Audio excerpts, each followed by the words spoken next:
ควา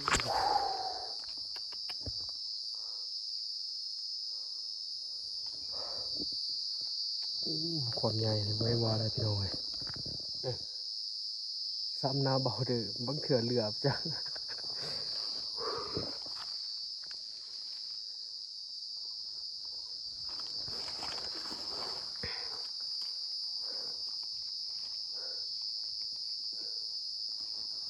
บางแต่การมัน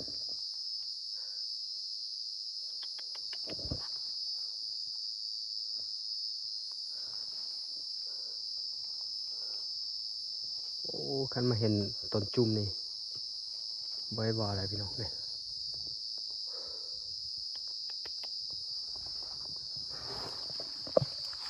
เกือบเต็มแล้ว3 ดอก3 ดอกก็เกือบเต็มแล้วพี่น้องใบว่าแหละ3-4อันนั้นความเยอะนะ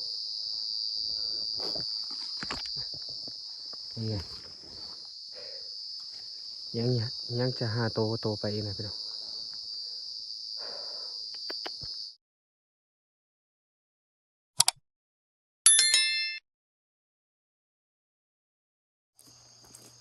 กับทักทายสวัสดีพ่อแม่พี่น้องเมื่อทุกคนวันนี้ก็มาพบพอกับซองเบาดื้อหาอยู่หากินอีกแล้วพี่น้องวันนี้เบาดื้อสิพาพี่น้องไปซอกเฮ็ดราคาแพงนะแต่ว่ามันกลายแล้วกลายยำซอกแต่ว่าบนใดบนหนึ่งมันจะมีเฮ็ดที่ว่ามันออกตำหลังนะเบาดื้อสิขึ้นเมื่อภูนั้นแหละก็ลุ้นไปนำกันว่าสิเห็นจากดอกหรือว่าสิเห็นลายกว่าปะเพราะว่าบ่ได้เมื่อฝนมันตกประมาณ3-4 มื้อแล้วนะพี่น้องแล้วก็บ่ได้มาซอกมาหาบ่ฮู้มันสิมีอยู่บ่ให้เขาเจ้าบ่รู้สิขึ้นเมื่อสันภูนั่นแหละแล้วก็ลงไป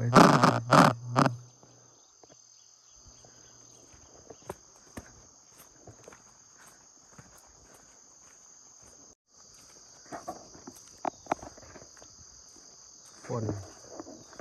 ก็บ่ฮู้ว่ามื้อนี้มันสิตกอีกบ่พี่น้อง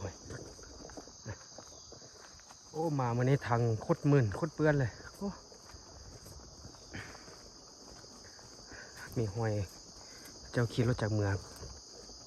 เจ้ากับมาซอกเฮ็ดแดงบางเธอเข้ามาแต่เมื่อวานละ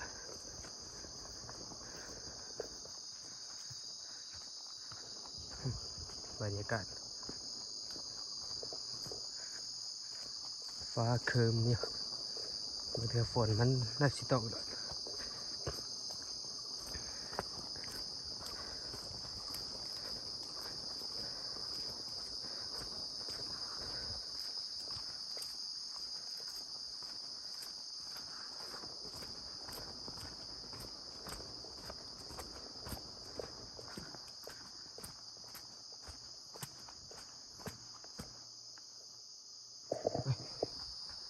เสียงรถจักรเจ้ามานะ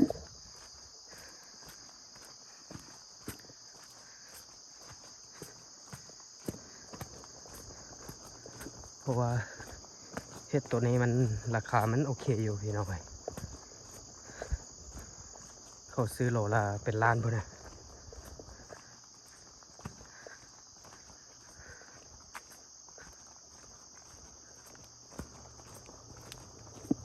รถกระเจ้ามาเดี๋ยวให้กระเจ้าไก่ไปก่อน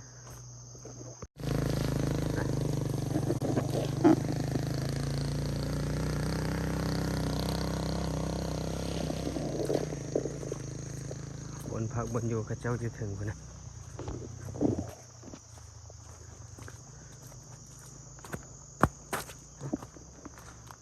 ลุ้นกันเถอะ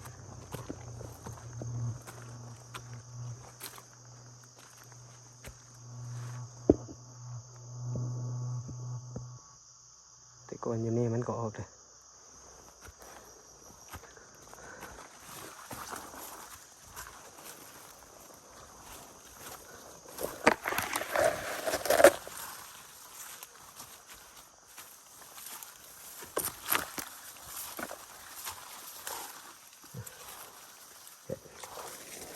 แต่ว่าโตเฮ็ดตัวนี้ข้างล่างนี่เขาเจ้าบ่เอาเขาเจ้าบ่กิน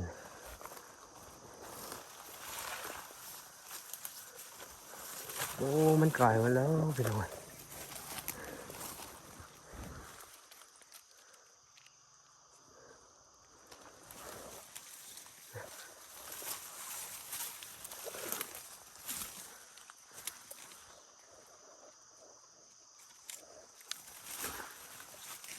ฝนตก3-4 มื้อมันกลายมันเปื่อยหมดแล้วเนี่ยโอ้ยโคตรเสียดาย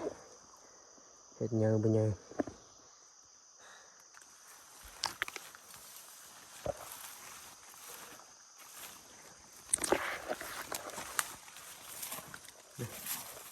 เฮ็ดตัวนี้มันก็กินได้เลยพี่น้อง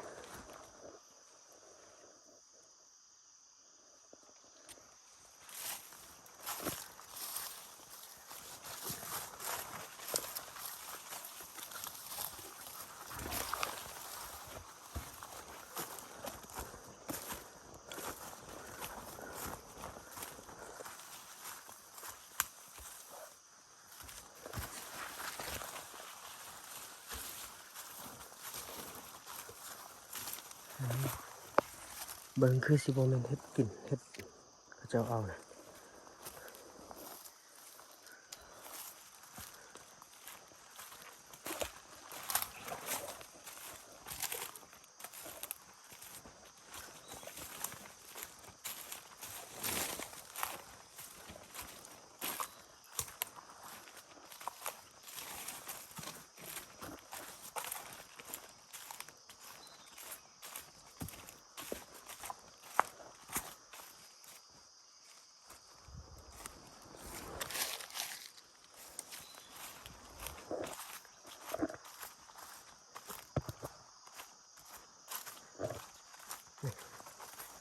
เฮ็ดตัวที่ว่าบ่เอานี่ออกหลายเด้อปุ๊2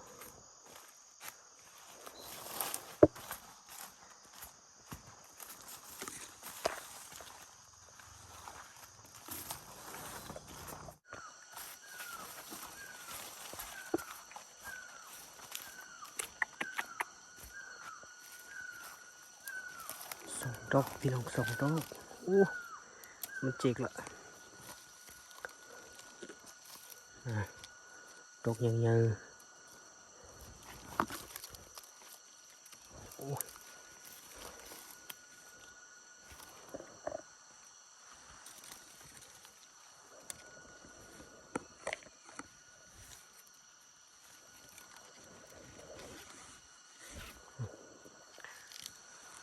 ได้ไป4 ดอกเท่านี้มันก็ออกมานะแต่ว่าคือจังหวะแหละมันหดฤดูกาลแล้วพี่น้อง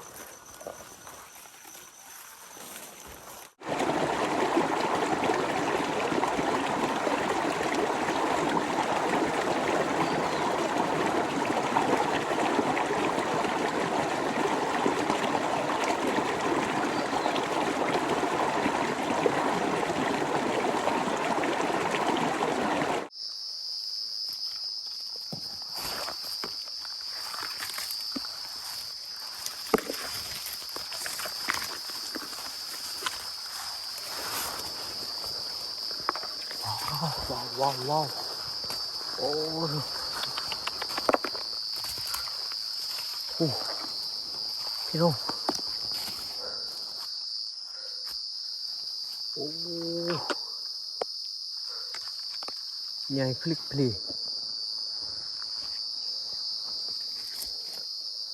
โอ้ถูกความใหญ่เรือฟ้าเมืองเบาเด้อนะทางนี้ก็แม่นเบิ่งเอาความใหญ่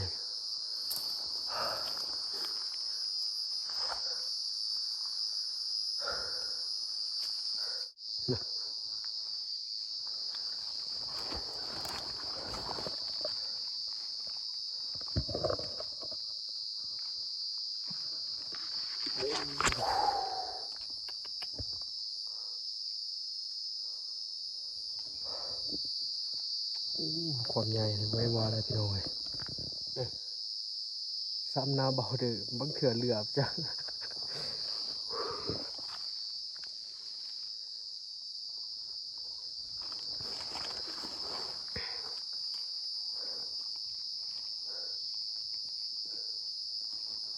บางแต่การมัน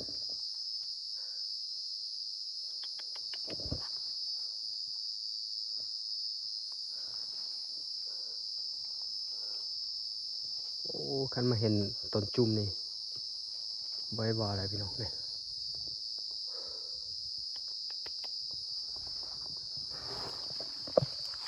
เกือบเต็มแล้ว3 ดอก3 ดอกก็เกือบเต็มแล้วพี่น้อง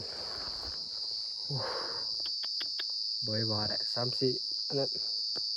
ความเยอะเนาะนี่ไงยังยังจะหาโตไปอีกนะพี่น้องมาเห็นเห็ดแดงความเยอะสุด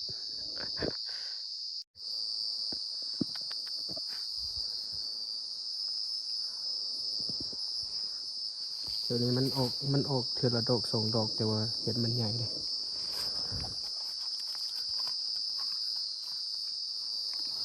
โอ้แต่ก็ใหญ่พลึกพลีใหญ่พิลึกพี่น้องนี่เห็ดแดงนี่เอ้าติดตามรับชมไปนำกันก็เดี๋ยวบอดจะขึ้นเมือทางนี้นะโอ้กันไปแกงใส่ต้มไก่นี่คือสีแซ่บคักเลยพี่น้องเอ้ยนะ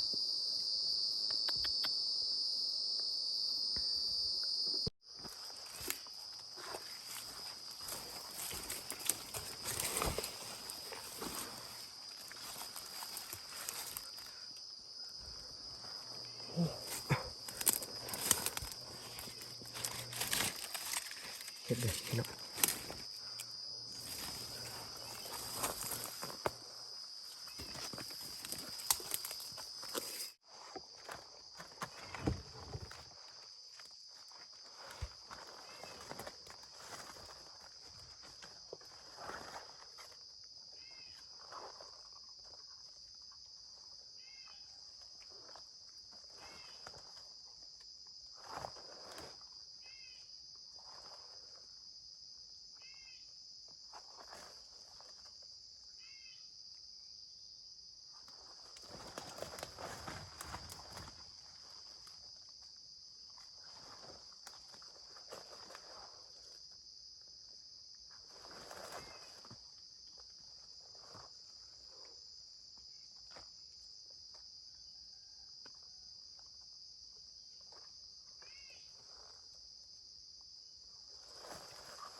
เริ่มเต็มแล้วพี่น้อง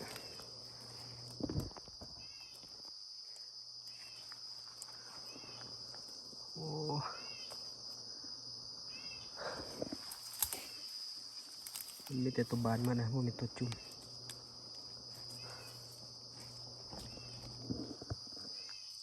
โอเคอยู่ได้พี่น้องมาตำลังเพื่อนนะเพราะว่าเห็ดมันกายแต่ว่าตัวที่ออกมาตำลังนี่มันสีบานอยู่ใจซี่แหละ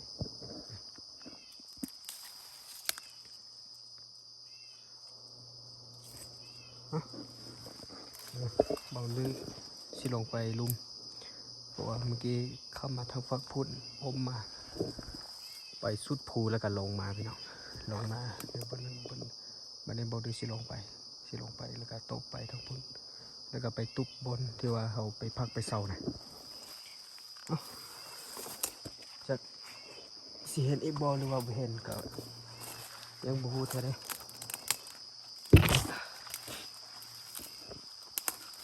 แต่ว่าก็เริ่มโอเคอยู่แล้วนี่ตัวนี้มันกลายแล้ว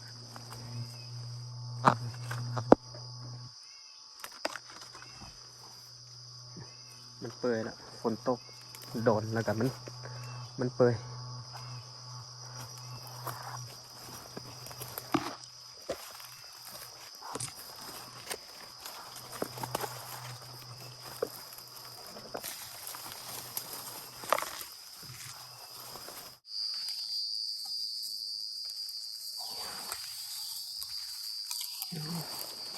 พี่น้องเป็นอีกแล้ว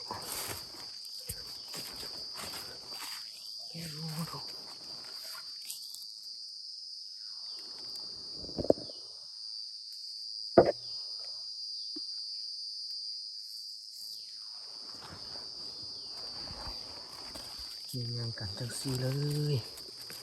นะ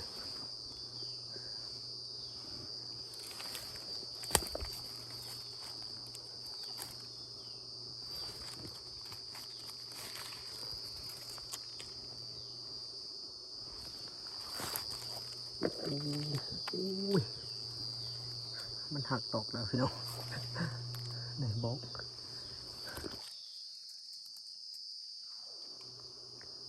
โอ้ตลายแล้วสิ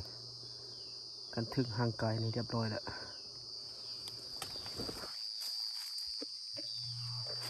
นี่เอาไปไปดูเจอไหม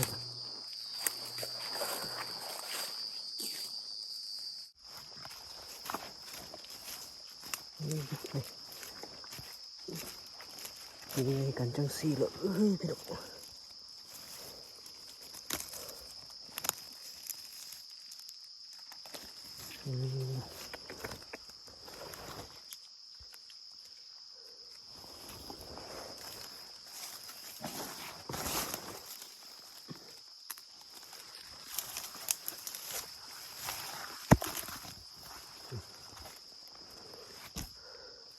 ก็ได้ที่ว่าเอาไปได้ยังบุเปยแข็งๆหน่อยหนึ่งกับเสียวไปเสียวเมือนะพี่น้องโอ้นี่มันบุดแล้วมันเน่าแล้วอันนี้โมเมนต์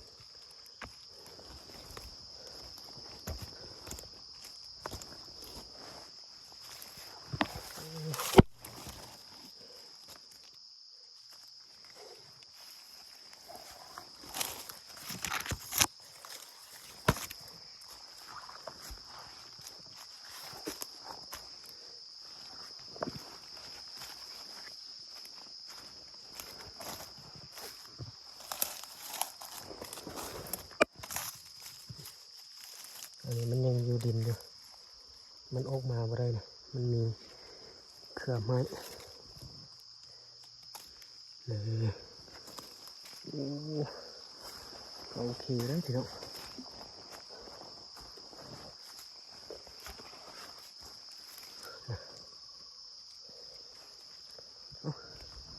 เอาขึ้นเมือก่อนนะเบาด้วยลงมาเบิ้งกันนี่เดี๋ยวสิอมไปทางบนอย่างนี้ฝั่งนั้นอย่างนี้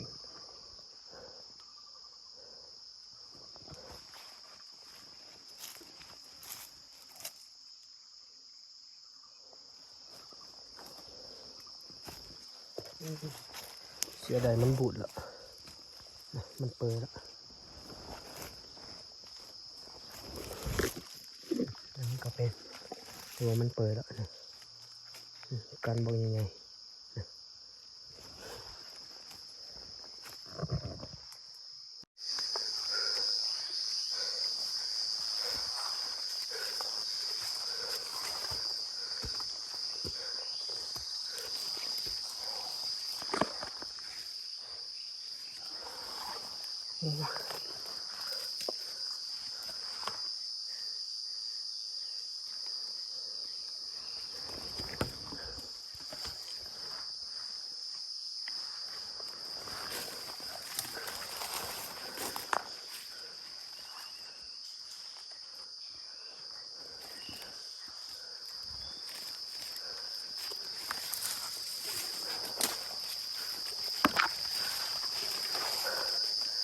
โอเคเลยพี่น้อง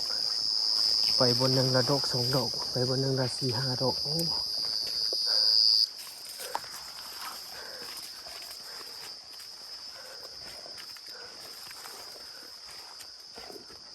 เพราะว่ากายแล้วก็เจ้าเมื่อบ้านมาละโอ้เห็นบ่นะโอ้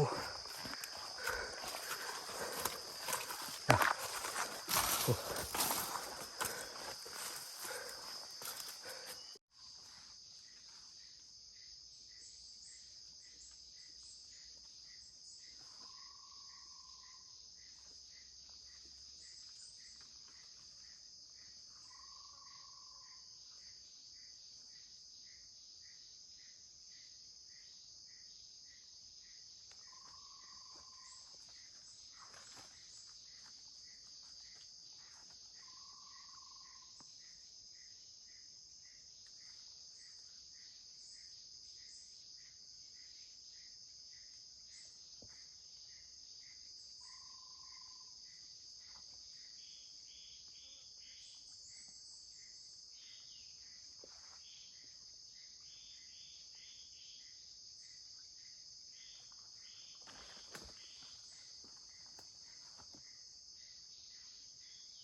พี่น้อง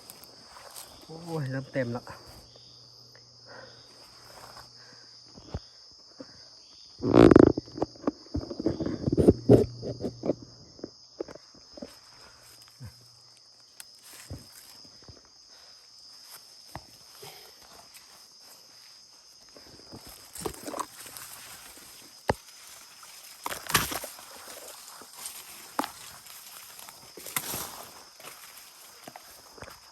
วันนี้ก็ออกแล้ว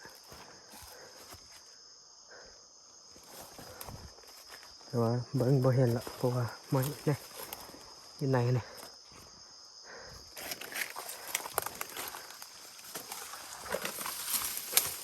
เห็นบ่เห็น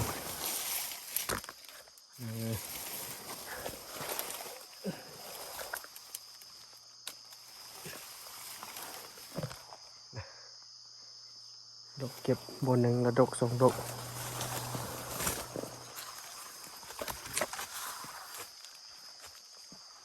โอ้ตัวโบแมนพี่น้องในมันคือเห็ดแดงมันบ่แต่ว่ามันโบแมนเพราะว่าเห็ดแดงมันทางก้นมันสีดำตัวคือแต่ตัวฝอยๆตัวนี้นะคือแต่ตัวฝอยๆตัวนี้มันสีดำตัวนี้มันกินบ่ได้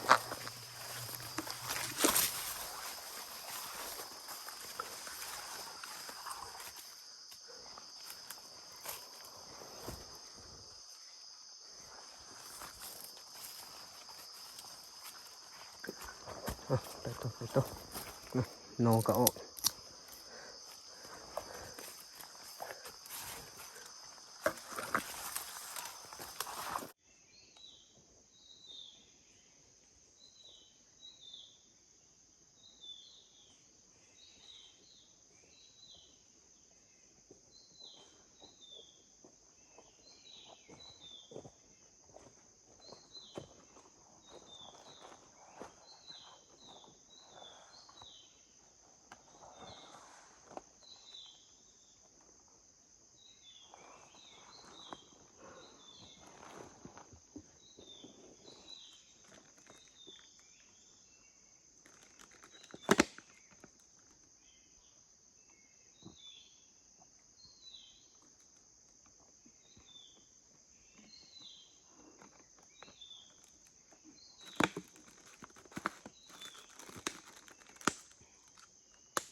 เดินทางมาฮอด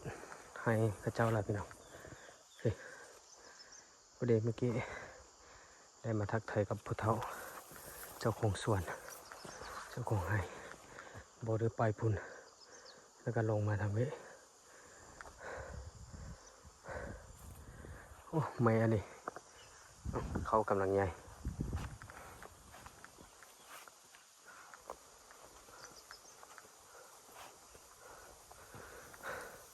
พอดีบอเดอร์ไปมาแล้วก็ฝน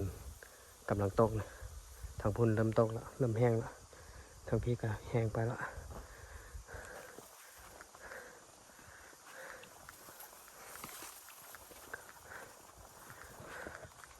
นี่ผลงานวันนี้พี่น้องเลยมันเปื่อยมันละบอเดอร์แบกไปแบกมาแล้ว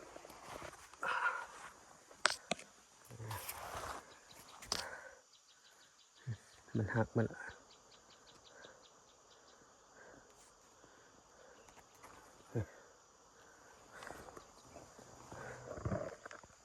ไม่อันนี้นั่งพักนี่ไปก็โอเคเลยแต่ว่าบ่มีคนมาห้านะเพราะว่าเขาเจ้าคิดว่าไกลแล้วก็เมื่อบ้านมาละพ่อแม่เบาดื้อได้เพราะว่าพวกนี้มันแมนโตที่ว่าอกตำลังนะเพราะว่าเห็ดมันไกลแล้วแต่ว่ามันอกมาตัวน้อยๆสีขาวๆพวกนี้เพราะว่าตอนบ่ได้กลับไปบ้านแล้วก็ไปอยู่บ้านฝนตก3-4 มื้อแล้วโอ้ฝนความแห้งมื้อนี้ก็เริ่มตกอีกละจะเป็น5 มื้อละ5 มื้อ6 มื้อละฝนนี่ก็ตกตลอดพี่น้อย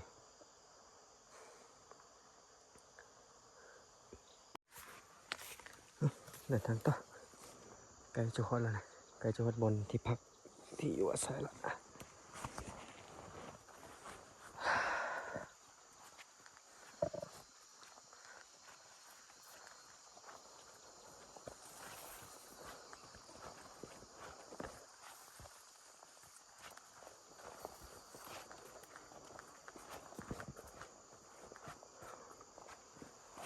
เป็นตาสะอ่อนอยู่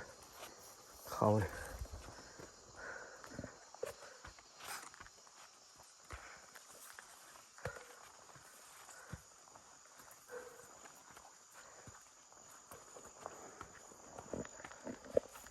ละเมยละพี่น้องเลยเบาเดือออกไปตั้งแต่มื้อเช้านะประมาณ8 โมง9 โมงนี่แหละเดี๋ยวนี้วัด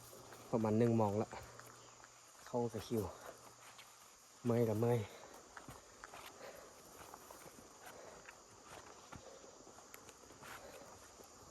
เนี่ยให้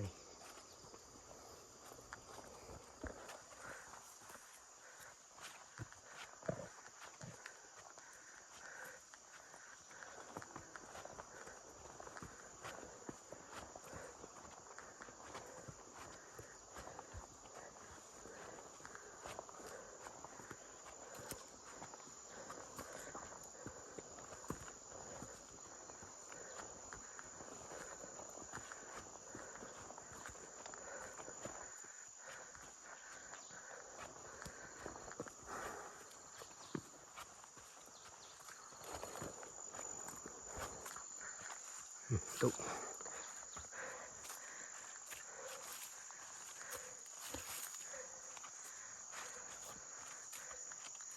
มาอยู่โปะกันใกล้ๆสิเป็นบ้านแล้วพี่น้อง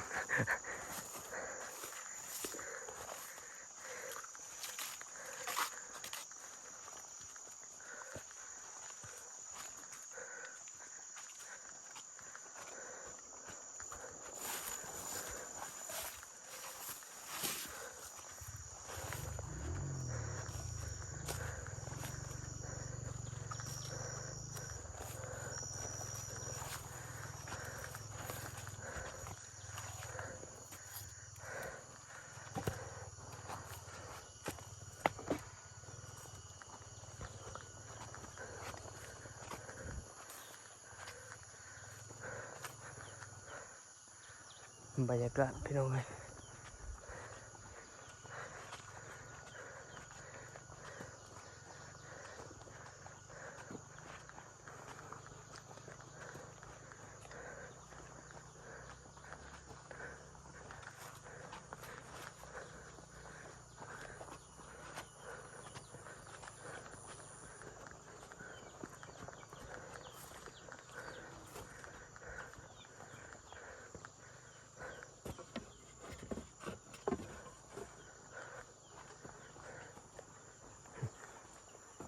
พอกันจักไปใส่เราแล้ว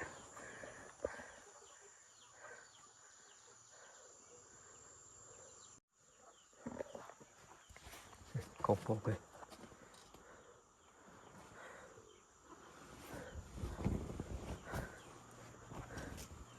นี่เป็นเตาโอเพชรเลยพี่น้องไปส่งมาปุ๊บแล้วก็มานำใหม่ไปใส่บนดังไฟเพื่อให้มันแห้งนะ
ส่ต่อเป็นที่เยี่ยมห้อยแล้วพี่น้อง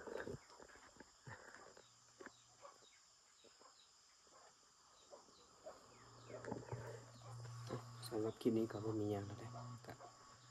สิจบคลิปไว้เพียงเท่านี้นะขอบคุณใจที่ว่ามาติดตามรับชมก็อย่าลืมกดไลค์กดแชร์เพื่อเป็นกำลังใจให้กับเบาเดือได้พี่น้องแล้วก็อย่าลืมกดกระดิ่งนะเพื่อจะบ่ได้พลาดคลิปใหม่ๆนะพี่น้องสำหรับคลิปนี้ก็จบไว้เพียงเท่านี้